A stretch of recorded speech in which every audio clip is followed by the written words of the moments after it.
ऐसे हाथ किया तो पीछे से जटाएं उस समय भी थी, उस समय तो और घनीभूत जटाएं थी, तो पीछे से हमारी जटा पकड़ ली। ये सब जागृत में हो रहा था। 9 बजे थे शाम के। आवेश उसे कहते हैं किसी एक अन्य शरीर में किसी भिन्न शरीरों के गुणों का कुछ काल के लिए आवेश हो जाए। प्राय लोक में अगर आवेश आता है तो भूत प्रेत का आता है, भगवान का आवेश तो आता नहीं है।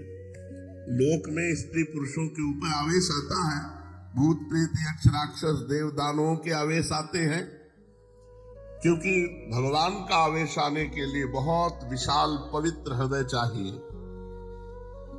जो जैसी स्थिति का होता है उसके ऊपर वैसा ही आवेश होता है। देवताओं का आवेश सात्विक प्रकृति के लोगों के ऊपर आवेगा, यक्ष राक्षसों का आवेश राजसिक प्रकृति के शरीरों में प्रकट होगा, और जो घोर तामसिक प्रकृति के पुरुष है उनके शरीरों में भूत पिशाचों का आवेश आता है। सभी के शरीरों में आवेश हो ये बात नहीं, कभी किसी बिरले ही शरीर में आवेश हुआ देखा जाता है।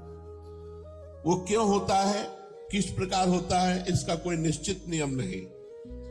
जिस देव दानव अथवा भूत पिशाच ने जिस शरीर को अपने उपयुक्त समझ लिया उसी में प्रवेश करके अपने भावों को व्यक्त करता है। नाम जापक क्यों करने आएगा।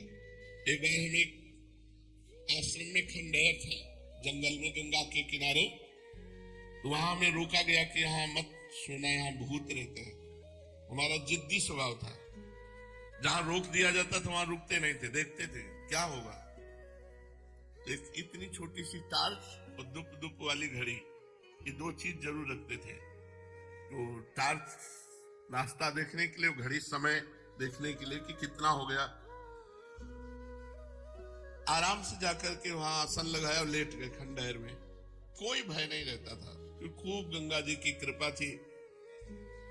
गंगा जी की कृपा से भय नाम की चीज नहीं रह गई थी, क्योंकि कदम कदम पे स्मशान लाशें सब तो सब दिमाग में रम गया था, और गंगा किनारे रहते थे इसलिए कोई भय नहीं रह गया था। उन लोगों ने रोका और वो आश्रम में रुके हुए थे, वहां कोई नहीं टिकता था। वहां जाके आसन लगाया, वहां भूत था। रात्रि के 9 बजे जो ही आसन लगाया और लेटे, ते भी हमारे ऊपर ऐसे जैसे बहुत वजनदार जांघें जिसकी हो, हमारे ऊपर ऐसे चढ़ गया। खूब हम चेतना, कोई सो नहीं रहे थे। ऐसे हाथ किया तो पीछे से जटाएं उस समय भी थी, उस समय तो और घनीभूत जटाएं थी, तो पीछे से हमारी जटा पकड़ ली। ये सब जागृत में हो रहा था। 9 बजे थे शाम के, पर मंत्र चल रहा था। फिर एकदम खाली उठे, हम कहा नहीं, ये हमारा भ्रम है, ऐसा नहीं हो सकता कि हम नाम जप कर। तो पवित्र प्रेत भी होते हैं, जैसे भाई जी से हनुमान प्रसाद पोद्दार जी के सामने प्रकट हुए पारसी, तो कहा कि आप डरना मत। तो उनका मैं डरूंगा क्यों, बोले मैं प्रेत हूं। तो भाई जी को कुछ ऐसा लगा कि प्रेत सामने खड़े थे, तो उनका मैं आपके पास उद्धार कराने के लिए आया हूं। तो भाई जी ने कहा मैं गीता पाठ करके आया। तो बोले हमें गीता कंठस्थ है। वो प्रेत बोला मुझे गीता कंठस्थ है। तो कुछ प्रेत पवित्र प्रेत होते हैं, जिनसे चूक हो गई प्रेत बनते, तो वो अपवित्र प्रेत तो छू नहीं सकते। बाहर निकले, एक महुआ का पेड़ था, खड़े हुए नहीं, प्रेत नहीं। फिर जाके लेट गए, बहुत जिद्दी स्वभाव। अब जाके लेटे तो छाती पे चढ़ के ऐसे श्वास रुकने लगी, इतना वजन एकदम ऐसे ऐसे। उस समय जो भगवान शिव का मंत्र चल रहा था उसकी रफ्तार बढ़ाई, तुरंत फिर अलग। उनका अब दोबारा हिम्मत नहीं करेगी, अपना आसन समेटा और जहां सब लोग लेटे थे वहां गए। तो बोले आ गए। हम कहा वहां प्रेत है, तो बोले बताया तो पहले था आपको। तो हम कहा हमें अनुभव करना था, वहां है, वहां है। तो ये जो प्रेत आदि है ये कुछ बिगाड़ नहीं सकते यदि भगवान नाम चल रहा है, मंत्र चल रहा है। और भगवत आवेश होता है त्रिगुणातीत हृदय में। प्रेत आदि जैसे अंदर प्रवेश कर जाते हैं तो तमोगुणी रजोगुणी हृदय, भगवत आवेश होता है त्रिगुणातीत अवस्था में। जिस प्रकार पृथ्वी को दुष्ट क्षत्रियों के अत्याचार से पीड़ित देखकर भगवान परशुराम के शरीर में भगवान का आवेश हुआ और पृथ्वी को दुष्ट क्षत्रियों से हीन करके शीघ्र ही वो आवेश अदृश्य हो गया। फिर परशुराम जी शुद्ध ऋषि बनकर आज तक भी महेंद्र पर्वत पर बैठकर तपस्या कर रहे हैं। इसी प्रकार आवेशावतार किसी विशेष कार्य की सिद्धि के निमित्त होता है, अधिक दिन तक ठहरता नहीं। द्रौपदी के चीर खींचने पर भगवान का चीरावतार भी हुआ। सरकार के नाम का, रूप का, गुण का गायन करो, श्रवण करो, मनन करो। सच्ची मान लीजिए, ये सब साधना की सार बात है। जिसको ये समझ में आ गई तो मानो माया से वो मुक्त हो गया। हर समय नाम जब चल रहा है, नाम कीर्तन, प्रियालाल की रूप लीला गुण माधुरी का वर्णन, श्रवण, सेवा, बस पूर्णता है। इसी में वो पूर्ण हो जाएगा, इसी में परिपक्व हो जाएगा, इसी में सिद्ध हो जाएगा।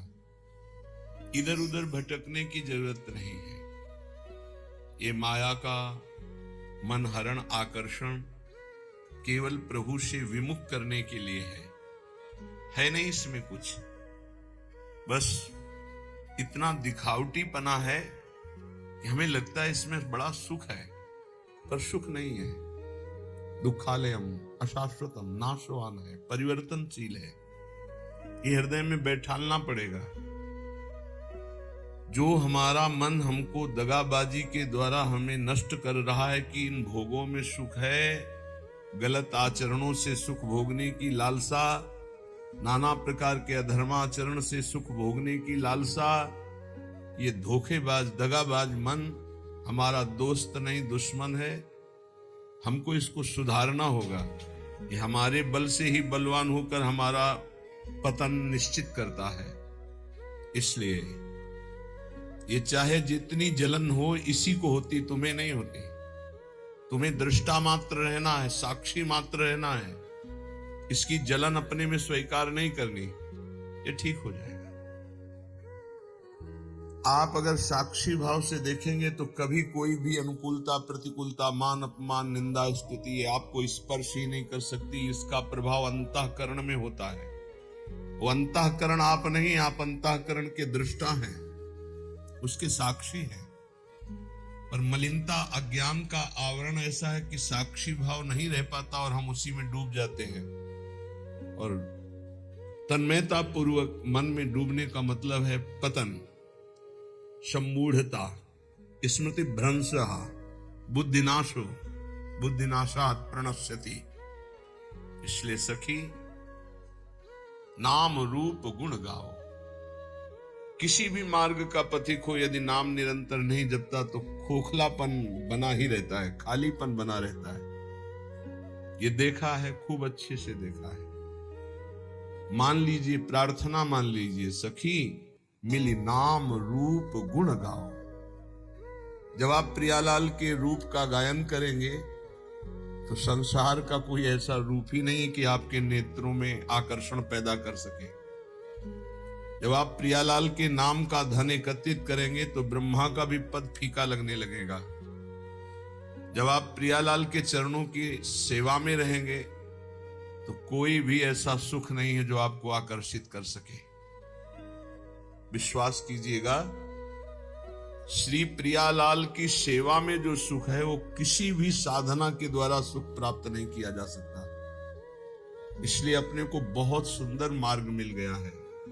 सखी मिली नाम रूप गुण गाओ, कलो संघो शक्ति। जब हम 10 लोग मिलकर के किसी भी कार्य का अनुष्ठान करते तो उसमें विशेष पावर जागृत होता है। फिर हम 100 लोग, फिर 1000 लोग, फिर लाख लोग, तो हम विश्व का कल्याण कर सकते हैं। एक महात्मा यदि सच्चाई से भजन करे तो योजनों भजन के प्रभाव से निष्पाप प्रवृत्ति पैदा कर सकता है। यदि वो संकल्प करे तो, ना करे तो स्वाभाविक उसका प्रभाव जो उस पर श्रद्धा करेगा वही प्राप्त कर पाएगा। फिर जहां हजारों लोग मिलकर नाम कीर्तन करें, हजारों लोग गुण कीर्तन करें, हजारों साधना करें, सातरति सातरति सा लोकाम तारयति। वो लोक के लोक पावन कर देता है। निर्वैर निरपेक्ष महात्मा जब नाम कीर्तन करता है तो जहां जहां आवाज जाती है सब निष्पाप करता चला जाता है। भगवान नाम सबको निष्पाप करता चला जाता है। इसलिए हे सखी, हम सब मिलकर के नाम जप करें, नाम कीर्तन करें, लीला गुण का गायन करें और सेवा करें। समाज की सेवा, परिवार की सेवा, श्री जी की सेवा, ये सब एक ही प्रभु की सेवा, ऐसा मानकर करें। हे सखी, ये गौर श्याम का रूप ऐसा है, ये बड़ा रसीला भी है, बड़ा नसीला भी है। मदा घूर्णन नेत्रम, ऐसा नशा चढ़ता है रूप की। प्रेम घूर्णित नेत्र, जैसे एक नशे में कोई हो, शरीर की शुद्ध नहीं, ऐसे ही आनंद की उन्मत्त दशा में शरीर की शुद्ध नहीं। छिन छिन रुदन करंत, छिन गावत आनंद भरी, छिन छिन हर हसंत, ये जो कृपा हरिवंश। ऐसा नशा है ये, एक बार चढ़ जाए तो जन्म जन्मांतर की बिगड़ी बन जाए। नाम जपने का नशा, लीला गायन का नशा, गुण श्रवण का नशा। महाराज पृथु भगवान से प्रार्थना करके कहते हैं, नाथ मुझे और कुछ नहीं चाहिए, मुझे 10,000 कान दे दो, जिससे मैं आपकी निरंतर लीला सुनते हुए कभी तृप्ति का अनुभव न करूं। कैसी लीला श्रवण में रुचि है, मुझे और कुछ नहीं चाहिए, बस आपकी चर्चा सुनते रहे, रात दिन आपकी चर्चा। गौर श्याम को रूप रसीलो, ये नयनन माहि बसाओ। कैसे नेत्रों में ये रूप प्रकाशित होगा? बोले सखी मिली नाम रूप गुण गाओ। प्रियालाल का नाम, उनकी रूप महिमा, गुण महिमा यदि गायन करोगे तो ये रूप कृपा करके नेत्रों में झलकने लगेगा। कुंज निकुंजन केली मनोहर श्रवणन माहि सुनाओ। ये जो श्रीमद चतुराशी जी के पद है ना, एक एक अक्षर में श्यामा श्याम विराजमान है। श्री सेवक जी महाराज कह रहे हैं, श्याम श्यामा प्रगट, प्रगट अक्षर निकट, प्रगट रस स्रवत अति मधुर बानी। सो जुबानी रसिक नित्य निस दिन रटत, कहत और सुनत रसरीति जानी। जैसे कोई आपको कहे, ये क्या रट रहे हो, जो जो प्यार करे सो मोहि भाई, इससे कुछ होगा? सेवक जी महाराज कहे, रटत कहत सुनत रसरीति जानी। प्रिया प्रीतम की एकांतिक नित्य विहार की रसरीति का बोध हो जाएगा केवल चतुराशी जी के रटन से, गायन से, श्रवण से। चिंतन का अधिकार तो चतुराशी जी प्रदान करेंगे। चिंतन स्वाभाविक घसीटा जाता है, सामर्थ्य नहीं कि चिंतन कर सके। चिंतन तो स्वाभाविक घसीटा जाता है। एक बार पूज्य श्री गुरुदेव भगवान से प्रार्थना करी कि इस पद का क्या भाव है, ऐसा जानना चाहते हैं, तो उन्होंने कहा अर्थ नहीं पढ़ना, केवल गायन करो, समझ जाओगे। गुरु के वचनों पर विश्वास होना चाहिए, समझ जाओगे, समझ जाओगे। क्या चतुराशी जी स्वयं प्रकट होकर के अपना रहस्य प्रकाशित करती है। ये हरिवंश वाणी है, ये प्रियालाल मैं है, एक एक अक्षर प्रियालाल मैं है। कुंज निकुंजन केली मनोहर। पहले तो प्रभु के नाम रूप में रति होना बहुत कठिन है, पर प्रभु की लीला में प्रीति सुनने की होना ये तो और कठिन बात। प्रीति, जैसे अपने प्यारे की बात सुनने में कैसा, और बताओ वो क्या बोले थे, वो कैसे हैं, पूरा एकाग्रता पर। तो जब चर्चा, ये मेरे प्रिया जो की बात हो रही, मेरे लाल जो की बात हो रही, और मानो एक एक शब्द वो पान कर रहा है, ये प्रीति पूर्वक सुनना। इसी प्रीति पूर्वक सुनने में विकलता होती है। अपने प्रीतम के आनंद की उन्मत्तता में कभी नाचता है, कभी गाता है, कभी रोता है। वो दंभ से नहीं, स्वाभाविक स्थिति ऐसी होती है। इसलिए लीला ललित रसीली रसमय, रसना रस चसकाओ। हमारी जबान को ये आदत पड़ जाए, खाली गुनगुना रहे हैं, केवल गुनगुना रहे, इसी से आप बिल्कुल अनभिज्ञ। चतुराशी जी अपना प्रभाव बताते, बिल्कुल विश्वास कर लीजिए। पहली बात, कल्याण की फिक्र छोड़ दीजिए। जो रोज श्रीमद चतुरासी जी का गायन करता है वो 84 लाख योनियों में कभी नहीं जा सकता, कभी नहीं। ये हम नहीं, बहुत बड़े महापुरुष जो हमारी श्रीमद चतुरासी जी की फलस्तुति का गान कर रहे हैं। छुटी 84 भ्रमंते, 84 लाख योनियों की भ्रम, जो भ्रमण करने का, ये सब नष्ट हो जाएगा। 84 लाख योनियों में नहीं जा सकता जो नित्य 84 जी का पाठ करता है। कितना समय लगता है? अगर हम मध्यम स्वर में गायन करते हुए करें तो 1 घंटा, और धीमे स्वर में ले लें तो 1.25 घंटा, और अगर हम थोड़ा रफ्तार से करें तो 45 मिनट। 45 मिनट में चतुरासी जी हो जाए।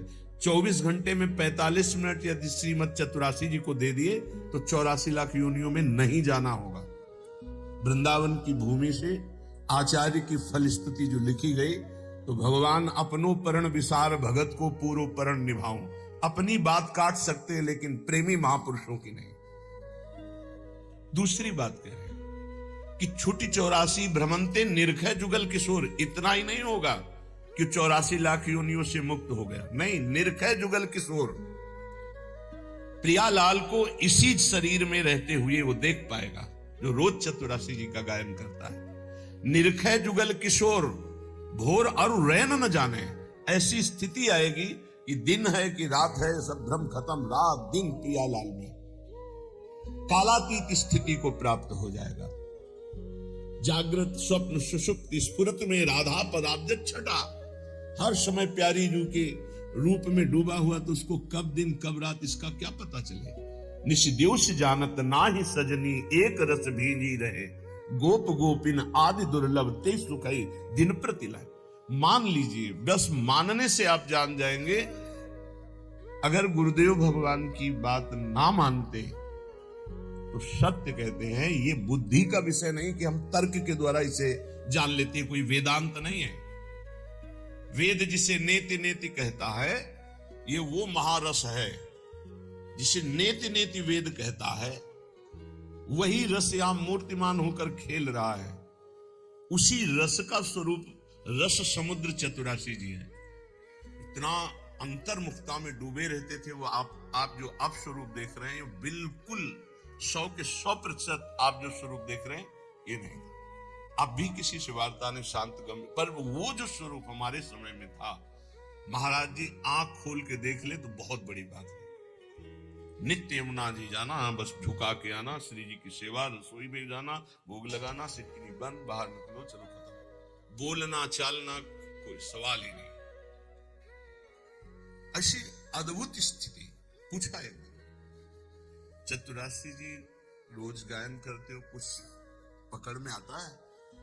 तो महाराज जी आपसे सच्ची कहते हैं, बस आपकी आज्ञा से हम गायन करते हैं, हमें कोई रस या कोई लीला या कोई स्वरूप ऐसा कुछ। हाँ हाँ ठीक है, बस आप नियम से गायन करते हैं।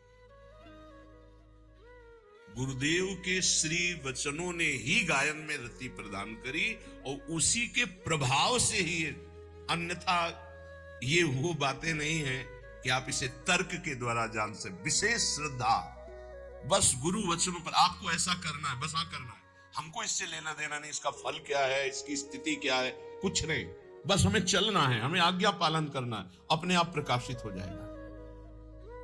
लीला ललित रसीली रस में रसना रस चस्काओ। गुरु कृपा ही केवल, गुरु कृपा ही केवल। बस शब्द पकड़ता जाए, ये आप समझ लीजिए बहुत बड़े वरदान की बात है। यदि हमारे नवनिवृत्त निकुंज विलासी वृंदावनाधीश्वर धीश्वरी के लीला गायन में और इनके नाम जप में, इनके आश्रय में आपकी थोड़ी रुचि हो गई तो बहुत बड़ी बात हो गई, बहुत बड़ी बात हो गई। पीछे श्री रूपलाल गोस्वामी का पद जो नित्य सत्संग सुनते हैं कि हे रसिक सुनो चित लाए रसरीति। बहुत जन्मों में पुण्य जब एकत्रित होते हैं तब कहीं जाकर उसकी साधना बनती है, फिर साधना रंग लाती है, तब उसके अंदर कहीं भगवान की भक्ति प्रारंभ होती है। अन्य अवतारों की भक्ति करते हुए तब उसे भगवान श्री कृष्ण द्वारिकाधीश, फिर उसमें मथुराधीश, फिर आकर ब्रज की भक्ति, फिर ब्रजवास, फिर वृंदावन की भक्ति, फिर वृंदावन के नवनिवृत्त निकुंज विलासी श्री श्यामा श्याम की अद्भुत रति। आखिरी देखो, अपने लोग पता नहीं क्या इस क्रम में है कि नहीं है, किस जन्म से लगे हुए कुछ पता नहीं, पर मेरी लाडली ने सीधे महामाधुर्य रस में खींच लिया। ये सर्वोपरि प्रेम रस है।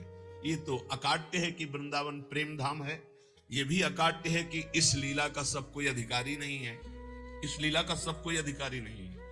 तो हम जो सब हैं, हम अधिकारी नहीं हैं, हमको घसीटा गया है। अधिकार देने के लिए उन्होंने अपना बनाया है, इसलिए हम चौड़ी छाती करके कहते हैं कि हम तो अनाधिकारी है, पर वो हमें अपने रस को देने के लिए जब तैयार होकर घसीट लिया, तो फिर क्या हमें अपना अधिकार क्या देखना।